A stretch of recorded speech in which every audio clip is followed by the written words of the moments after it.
નમસ્કાર વિદ્યાર્થી મિત્રો, આપ સૌનું આપણા ડિજિટલ પ્લેટફોર્મની અંદર હાર્દિક સ્વાગત છે. આપણે પૃથ્વીની જે આંતરિક સંરચના છે આમના બે પાર્ટ છે આ જોયા છે.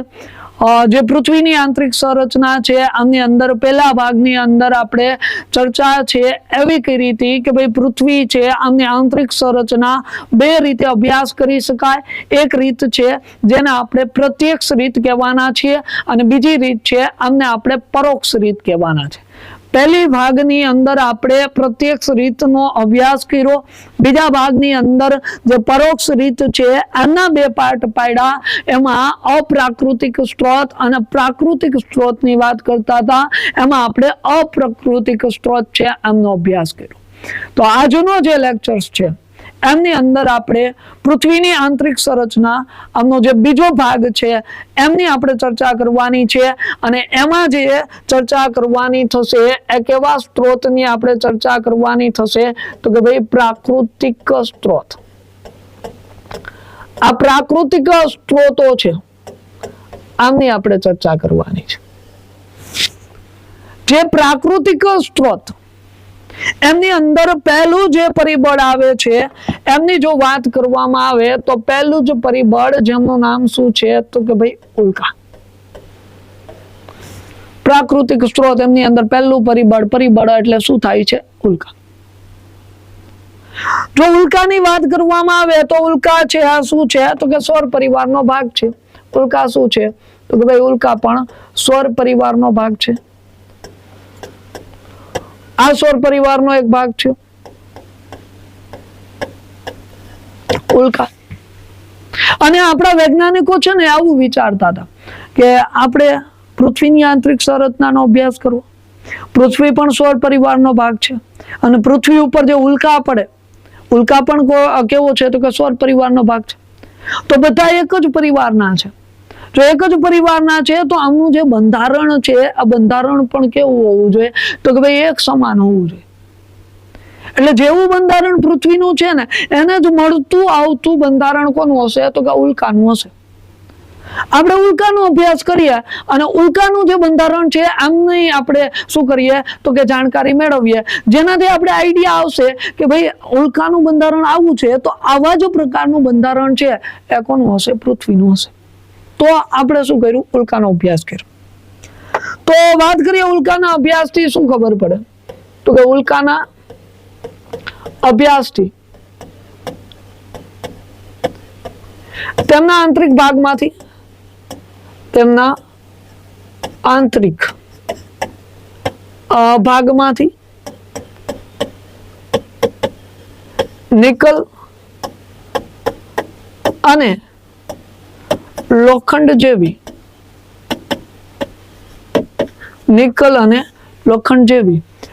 ભારે ધાતુ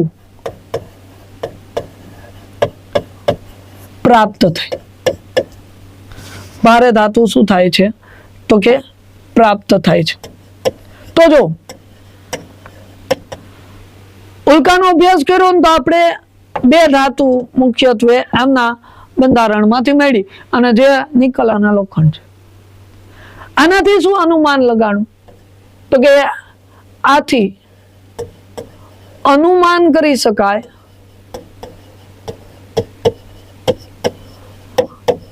કે પૃથ્વીના પેટાળમાં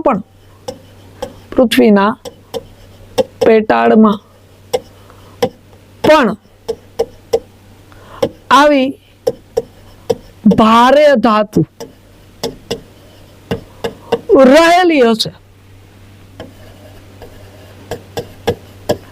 આવું આપણે અનુમાન લગાડી શકીએ. પૃથ્વીના પેટાળમાં પણ શું હશે? આવી ભારે ધાતુ હશે. પછી જો ઉલ્કાને આપણે પૂરી કરી અને બીજું પરિબળ લીધું. અહીંથી છે ને આપણે ખાલી એટલી ખબર પડી કે આવી ભારે ધાતુ હોઈ શકે છે કે નહીં એ નથી ખબર પડી. છે કે નહીં એ જાણવા માટે આપણે બીજા પરિબળ લેવા પડે. અને અહીં બીજું પરિબળ લીધું જેનું નામ છે ગુરુત્વાકર્ષણ બળ. અહીંયા ગુરુત્વાકર્ષણ બળનો આપણે ઉપયોગ કરીએ. બીજું પરિબળ જેનું નામ શું છે? ગુરુત્વાકર્ષણ બળ. અને ગુરુત્વાકર્ષણ બળનો પ્રયોગ કર્યો આપણે આનાથી થયું શું? તો કે પૃથ્વીની જે સપાટી છે આના ઉપર આપણે ગુરુત્વાકર્ષણ બળ છે આમ માપવાની શરૂઆત કરી. અને વિચાર એવો હતો આપણો કે જો બધી જગ્યાએ ગુરુત્વાકર્ષણ બળ સમાન હોય તો બધી જગ્યાએ એક સમાન પ્રકારના ખડકો હશે, અથવા તો પૃથ્વીના પેટાળમાં એક સમાન પ્રકારના તત્વો અથવા પદાર્થો હશે જો ગુરુત્વાકર્ષણ બળ સમાન મળ્યું તો. એટલે આપણે ગુરુત્વાકર્ષણ બળ માપ્યું તો જો પૃથ્વીના સપાટી ઉપર ગુરુત્વાકર્ષણ બળ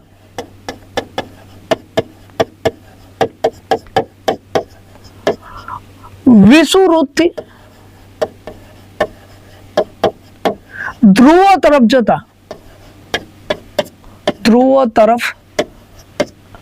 જતા વધતું જાય છે. અહીં જો શું કીધું કે પૃથ્વી છે, પૃથ્વીની સપાટી ઉપર ગુરુત્વાકર્ષણ બળ છે એ આપણે માપ્યું તો ગુરુત્વાકર્ષણ બળ વિષુવવૃત્તથી ધ્રુવો તરફ ગયા તો ગુરુત્વાકર્ષણ બળ વધતું ગયું. આનાથી એવું કહી શકાય કે પૃથ્વી ઉપર સૌથી વધુ ગુરુત્વાકર્ષણ બળ ધ્રુવો ઉપર હોય છે. ક્યાં હોય?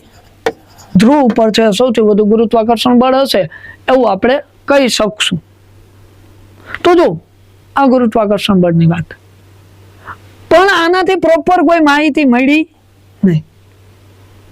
માહિતી ન મળી એટલે આપણે શું કર્યું તો કે બીજું પરિબળ લીધું, અને એ જે પરિબળ છે એ ચુંબકીય ક્ષેત્ર છે. ચુંબકીય ક્ષેત્ર. તો હવે જે પરિબળ લેવામાં આવે એ પરિબળનું નામ શું છે ભાઈ? ચુંબકીય ક્ષેત્ર છે. અને આપણે ચુંબકીય ક્ષેત્ર લીધું અને વાત તો ચુંબકીય ક્ષેત્રની કરી તો કે પૃથ્વીના ઉપરના પોપડાનું વિવરણ ચુંબકીય ક્ષેત્રની મદદથી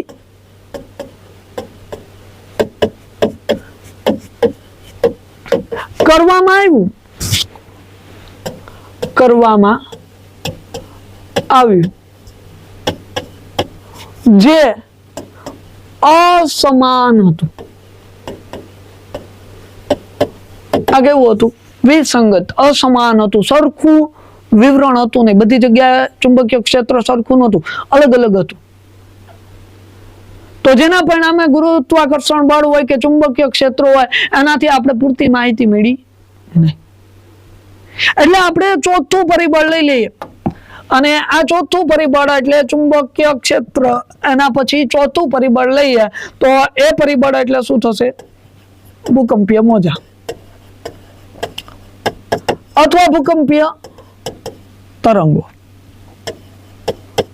આપણે તરંગોની વાત કરવાની છે.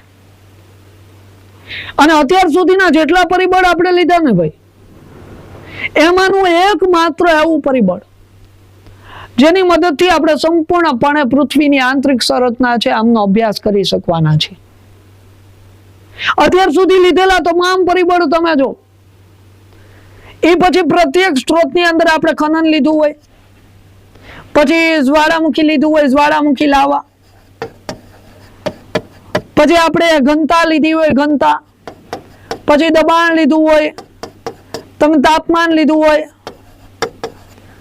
ખનન, જ્વાળામુખી લાવા, દબાણ, ઘનતા, તાપમાન, પછી તમે લીધું હોય અહીંયા ગુરુત્વાકર્ષણ બળ, ઉલ્કા લવ, ચુંબકીય ક્ષેત્ર લવ, કોઈ પણ પરિબળ લઈ લો.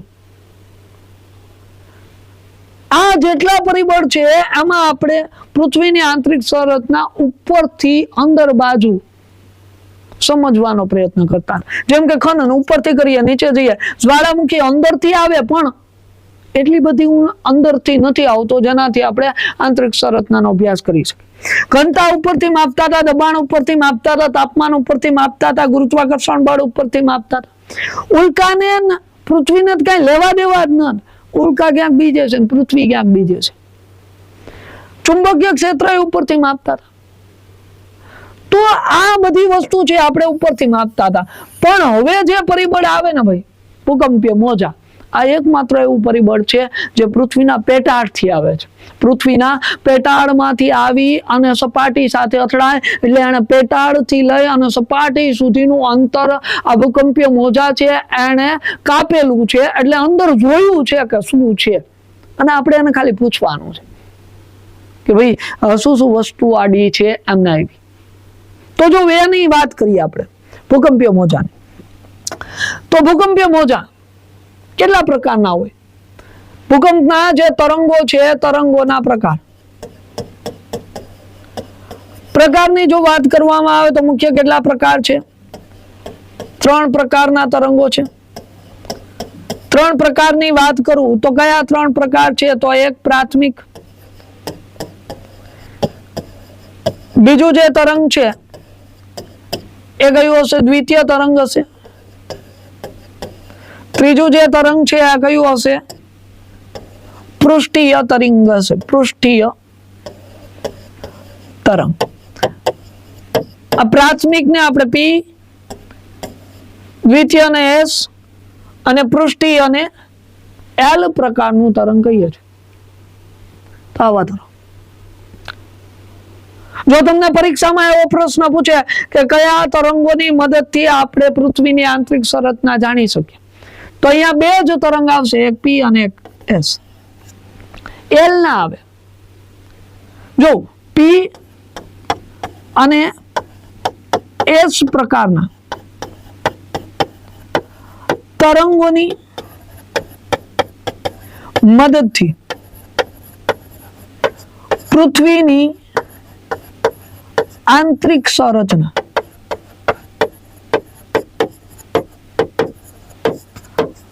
જાણી શકાય છે. આની મદદથી શું થાય? પૃથ્વીની આંતરિક સંરચના છે આપણે જાણી શકવાના પી અને એસ પ્રકારના જે તરંગો છે આમની મદદથી. આ એલ કેમ નહીં? એનું કારણ છે. જો કારણ એવું કે માની લો કે આ પૃથ્વી લઈ લઈએ આપણે, આ પૃથ્વી છે, આ પૃથ્વી, અહીંયા પૃથ્વીની સપાટી છે, આ સપાટી, અને આ પૃથ્વી છે આમનું કેન્દ્ર, અહીંયા પૃથ્વીનું કેન્દ્ર.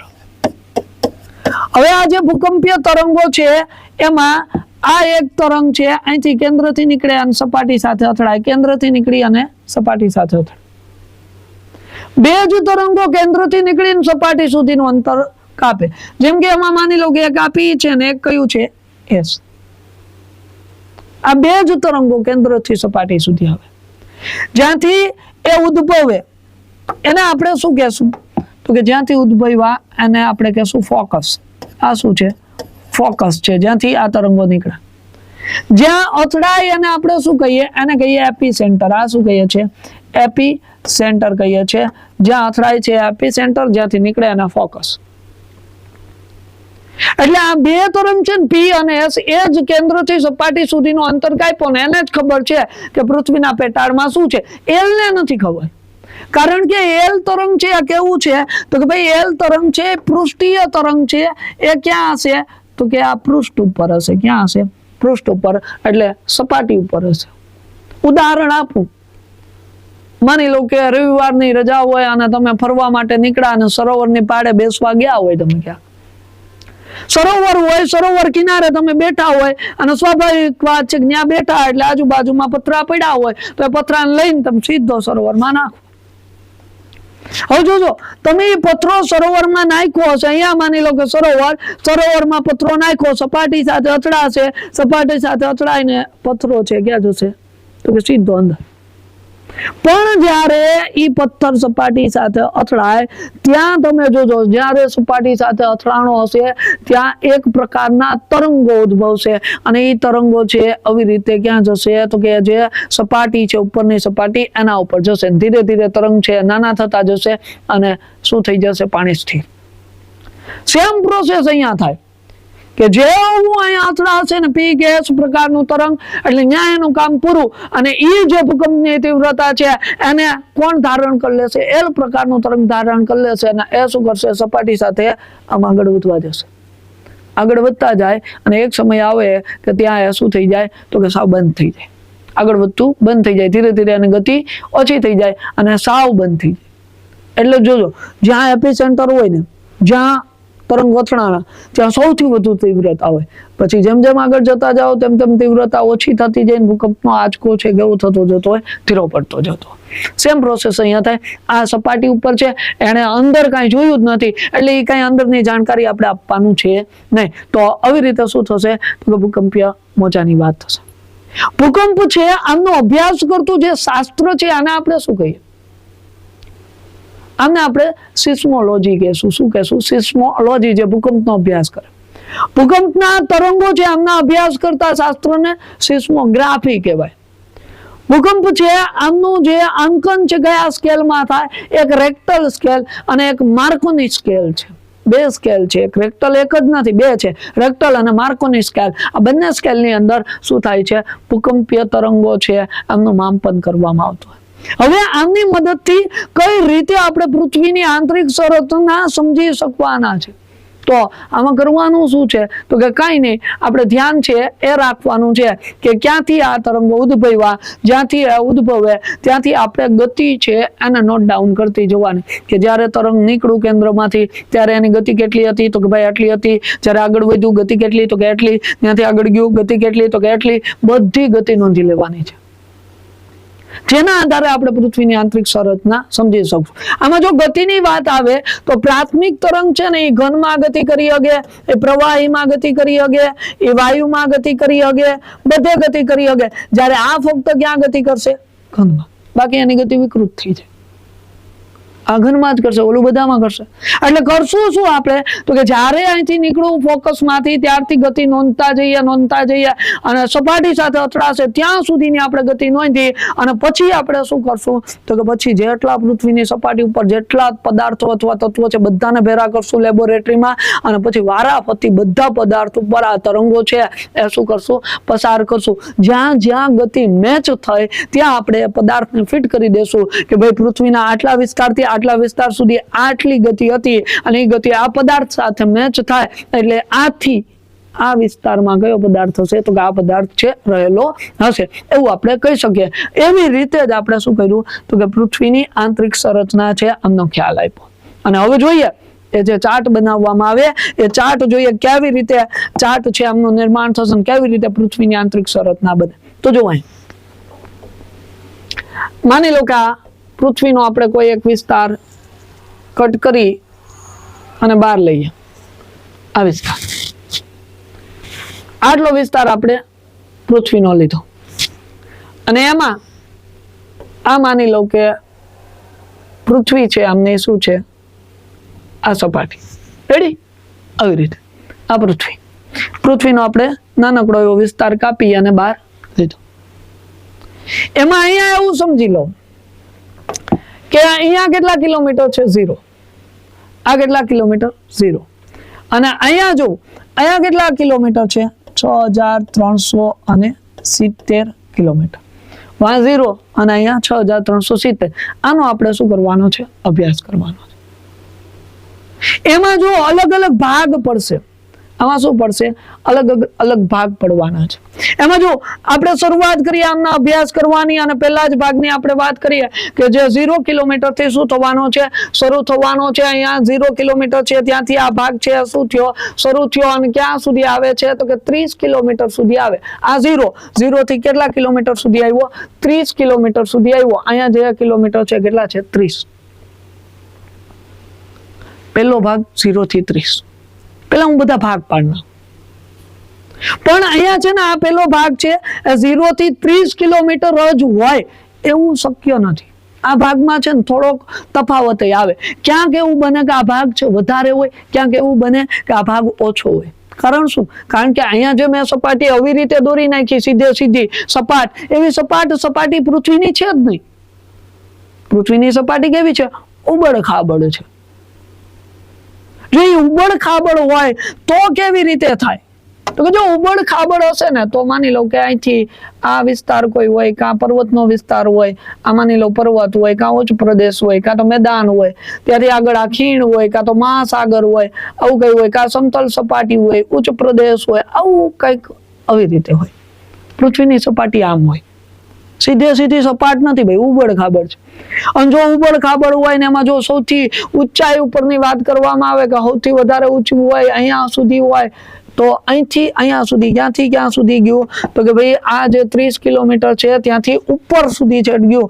અને આ જે અંતર છે એ અંતર આપણું કેટલું હશે? આ અંતર છે એ મેક્સિમમ અંતર હોઈ શકે અને કેટલા કિલોમીટર સુધીનું હોય? 33 કિલોમીટર. તો 0 થી 30 પહેલું લેયરની વાત કરું, 0 થી 30 અથવા 33 કિલોમીટર, 0 થી 33 કિલોમીટર સુધી હોઈ શકે મેક્સિમમ. ઓછામાં ઓછું અહીંયા જ્યાં મહાસાગર હોય, શું હોય? મહાસાગરનું તળિયું હોય ત્યાં, તો આ ઓછું હશે.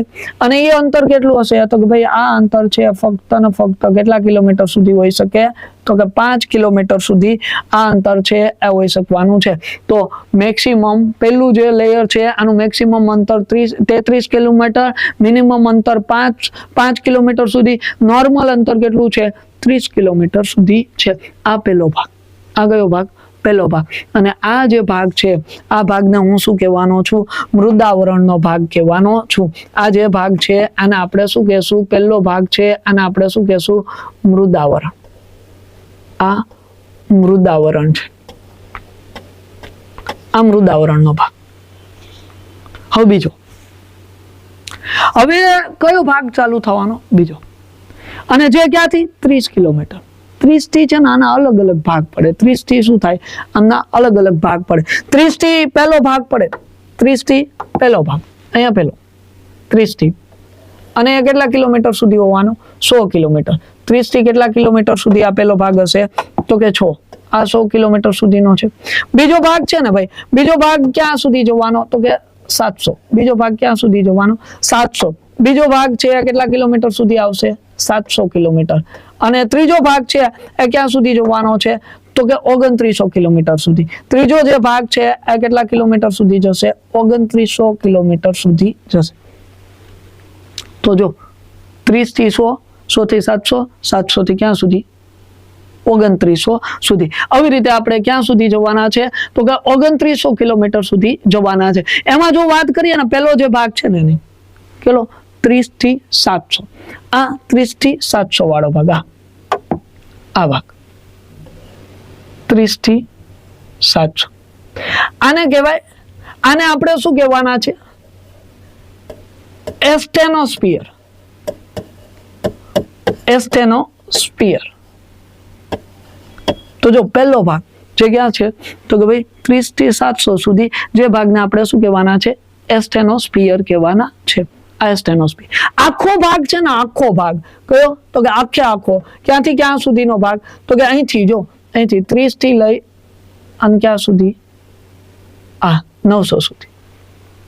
આ 30 થી ક્યાં? 2900 સુધી. આ જે ભાગ છે આને આપણે શું કહીએ? આખા ભાગને આપણે શું કહેવાના છે? મિશ્રાવરણ. આ મિશ્રાવરણ છે, આને આપણે મિશ્રાવરણ કીધું. તો જો 30 થી 700 સુધી એસ્ટેનોસ્ફિયર, અને આખું 30 થી 2900 સુધી એને આપણે શું કહીએ? મિશ્રાવરણ કહીએ. તો મૃદાવરણ, પછી મિશ્રાવરણ. મિશ્રાવરણમાં એસ્ટેનોસ્ફિયરનો ભાગ છે. પછી જો ક્યાંથી શરૂ થાય? તો કે 2900 થી. ક્યાંથી શરૂ થાય? 2900 થી શરૂ થવાનું છે. અને 2900 છે ત્યાંથી ક્યાં જવાનું છે? 6370 કિલોમીટર સુધી જવાનું છે. 2900 થી 6370. અને આને આપણે શું કહેશું? બેરિસ્ફિયર. બેરિસ્ફિયર કહેવાના છે. તો આ શું છે? બેરિસ્ફિયર. તો તો આવી રીતે છે ને આમના શું થયા તો કે અલગ અલગ ભાગ પડ્યા, આમના અલગ અલગ ભાગ. આ બાજુ મેં ખાલી ભાગ પાડ્યા. જો પેલો 0 થી કેટલા કિલોમીટર, 30 કિલોમીટર, એને શું કહેશું મૃદાવરણ. બીજું 30 થી 700 એને આપણે શું કહેશું તો કે 30 થી 700 એસ્ટેનોસ્ફિયર, અને 30 થી 2900 વાળો આખો ભાગ છે એમને મિશ્રાવરણ, અને 2900 થી 6370 સુધી એને બેરિસ્ફિયર કહેશું, એ બેરિસ્ફિયર. હવે આમાં આપણે વાત કરીએ કે આ કયા વિસ્તારને શું નામ આગળ આપવાના છે એને, અને કયો વિસ્તાર છે શેનો બનેલો હશે. તો જો એમાં આ જે વિસ્તાર છે ને ભાઈ કયો તો કે આ ક્યાં સુધીનો વિસ્તાર તો કે અહીંયા 0 થી 30 સુધીનો આ વિસ્તાર, આટલો વિસ્તાર. આ વિસ્તાર છે આને આપણે કહેવાના છીએ ક્રસ્ટ. આને શું કહેવાના છીએ ક્રસ્ટ. આ ક્રસ્ટ છે, અને આ ક્રસ્ટ છે એ શેનું બનેલું છે તો કે ભાઈ શિયાળનું બનેલું છે. શેનું બનેલું છે શિયાળ. ક્રસ્ટ શેનું બનેલું હશે શિયાળ. શિયાળની અંદર શું આવે છે તો કે ભાઈ શિયાળની અંદર સિલિકા પ્લસ શું આવશે એલ્યુમિનિયમ આવશે. સિલિકા પ્લસ એલ્યુમિનિયમ એટલે શું તો કે શિયાળ. અને એ કયો વિસ્તાર હશે ક્રસ્ટનો. અહીંયા જે છે ને ભાઈ આ જો આ 30 કિલોમીટર ત્યાં સુધી શું છે મૃદાવરણ. 30 થી આગળ જશો એટલે કયું વરણ ચાલુ થઈ જશે મિશ્રાવરણ. આ બંનેને અલગ પાડતી એક અસંબંધિતતા છે, અને એ જે અસંબંધિતતા છે આનું નામ છે મોહ અસંબંધિતતા. મોહ અસંબંધિતતા. અહીંયા કઈ અસંબંધિતતા આવેલી છે મોહ અસંબંધિતતા આવેલી છે. ક્યાં તો કે પેલા ભાગ. હવે જો બીજો અહીંથી બીજો ભાગ ચાલુ થઈ જાય ક્યાં 30 થી ક્યાં સુધી 2900 સુધી. 30 થી 2900 સુધી આ બીજો ભાગ ચાલુ થાય. અને આ જે બીજો ભાગ છે આને આપણે શું કહીએ છીએ મેન્ટલ. આને શું કહેશું મેન્ટલ નો ભાગ કહેશું. આ મેન્ટલ છે. અને મેન્ટલ શેનું બનેલું હોય તો કે સીમાનું બનેલું હોય. શેનું બનેલું હોય સીમા. સીમા એટલે શું થવાનું છે તો કે સીમા એટલે થવાનું છે સિલિકા. શું થવાનું સિલિકા પ્લસ શું થવાનું મેગ્નેશિયમ. સિલિકા અને મેગ્નેશિયમ નું બનેલું શું હશે મેન્ટલ. તો જો આ 30 થી 2900 કિલોમીટર એમાં આપણે મેન્ટલ કહેવાશે, અને એ શેમાનું બનેલું હશે સીમા એટલે સિલિકા અને મેગ્નેશિયમ થવાનું છે. અહીંયા જો 2900 એ શું થઈ જશે તો કે આ મેન્ટલ પૂરું. અને ત્યાં એક શું આવેલું છે અસંબંધિતતા આવેલી છે, અને એનું નામ છે ગુટેનબર્ગ. ગુટેનબર્ગ અસંબંધિતતા. તો અહીંયા જે અસંબંધિતતા છે આને આપણે શું કહેશું ગુટેનબર્ગ અસંબંધિતતા કહેશું. શેની વાત થઈ મેન્ટલની. પછી જો અહીંથી 2900 થી ક્યાં સુધી 6370. આ જે છે આને આપણે શું કહેવાના છે કોર. આને શું કહેવાના છે કોર. આ કોર છે. જો કોરની વાત કરવામાં આવે તો કોર શેનો બનેલો છે તો કે નિફેનો. શેનો બનેલો છે નિફે. નિફે એટલે શું થાય તો કે ભાઈ નિકલ થાય, અને શું થશે ફેરસ. યાદ કરો તમે ઉલ્કાને એના બંધારણમાંથી નિકલ અને લોખંડ મળ્યું હતું ને એવું જ અહીંયા મળ્યું નિકલ અને ફેરસ. તો બંને ભાઈબાન પાકા છે. તો આ નિકલ અને ફેરસ કેન્દ્રમાંથી મળવાનું છે, જે આપણે શું કહેશું કોર. રેડી. અને હવે જો આમના અલગ અલગ જે ભાગ પાડ્યા ને એના નામ પાડી દઈએ. જો આ 0 થી 30 વાળું તો ક્રસ્ટ છે. પછી જો આપણે ક્યાં ભાગ પાડ્યો હતો તો કે અહીંયા 100 થી 700 કિલોમીટર. આ મેન્ટલ તો કેવાશે પણ કેવું મેન્ટલ હશે ઉપરી મેન્ટલ. કેવું ઉપરી મેન્ટલ. અહીંયા 700 થી 2900. અહીંયા શું થશે તો કે 700 થી 2900 સુધીનો જે વિસ્તાર છે અહીંયા 700 થી 2900 આ કેવું હશે નિમ્ન મેન્ટલ હશે. તો જો આ ઉપરી મેન્ટલ ક્યાં સુધી તો કે 100 કિમી સુધી. અહીંયા 700 થી 2900 આ કેવું નિમ્ન મેન્ટલ. આ નિમ્ન મેન્ટલ. અને અહીંયા વચ્ચે 100 થી 700 એને આપણે કેવું મેન્ટલ કહેશું મધ્ય મેન્ટલ. તો આવી રીતે મેન્ટલના શું થાય અલગ અલગ ભાગ પડે. 30 થી 100 ઉપરી, 100 થી 700 મધ્ય, 700 થી 2900 નિમ્ન. અહીંયા કોરના 2 ભાગ પડે. કોરના કેટલા ભાગ પડી જાય 2. અહીંયા 5051 કિલોમીટર. ક્યાં 5051. અમુક જગ્યાએ એવું લખેલું છે 5151, પણ તમે 5051 યાદ રાખજો. અહીંયા ઉપરી કોર, અહીંયા કયો કોર છે? ઉપરી કોર. અને અહીંયા નીચે કેવો છે તો કે આ ઉપરી કોર, અથવા આને કેવો કે બાહ્ય કોર. કેવો? બાહ્ય કોર. આ કેવો છે? બાહ્ય કોર. અહીંયા નીચે છે એ કેવો? નિમ્ન કોર, અથવા તો કેવો છે? આંતરિક કોર. કેવો છે? આ આંતરિક કોર છે. આ કેવો કોર હશે? આંતરિક કોર. આવી રીતે આંતરિક કોર અને ઉપરી કોર. પછી જો અહીંયા વાત છે ને થોડીક હજી અહીંયા કરવાની થાય કે આ જે છે ને મહાસાગર છે. અહીંયા જો આ શું છે તો કે મહાસાગર, આની નીચે મહાસાગર, આ મહાસાગર, ઉપર શું છે તો કે ભાઈ ભૂમિગત ભાગ.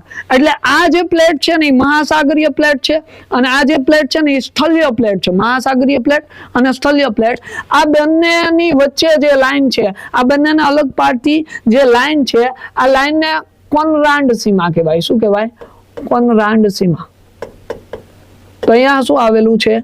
કોનરાડ સીમા આવેલી છે, જે કોને અલગ પાડે છે તો કે આ જે લાઈન છે આ મહાસાગરીય પ્લેટ અને સ્થલીય પ્લેટ છે, આમને અલગ પાડે છે. અને આ શું થઈ જાય? પૃથ્વીની આંતરિક સંરચનાનો ફાઇનલ ચાર્ટ થઈ જાય. પહેલો ભાગ મૃદાવરણ, બીજો ભાગ મિશ્રાવરણ, ત્રીજો ભાગ છે બેરિસ્ફિયર. અને આમાં જે 100 થી કેટલા 30 થી ક્યાં સુધી 700 સુધી છે, અને એન્થીસ્ફિયર કહેવાય. અહીંયા આપણે ક્રસ્ટની વાત કરી, મેન્ટલની વાત કરી અને કોરની વાત કરી. આ શું થયું તો કે આપણી પૃથ્વીની આંતરિક સંરચના થઈ. તો આ આપણો મુદ્દો પૃથ્વીની આંતરિક સંરચના શું થાય છે અહીંયા સમાપ્ત થાય છે. નેક્સ્ટ લેક્ચરની અંદર ફરી વખત નવી માહિતી સાથે મળીશું. ત્યાં સુધી સૌને જય હિન્દ, જય ભારત.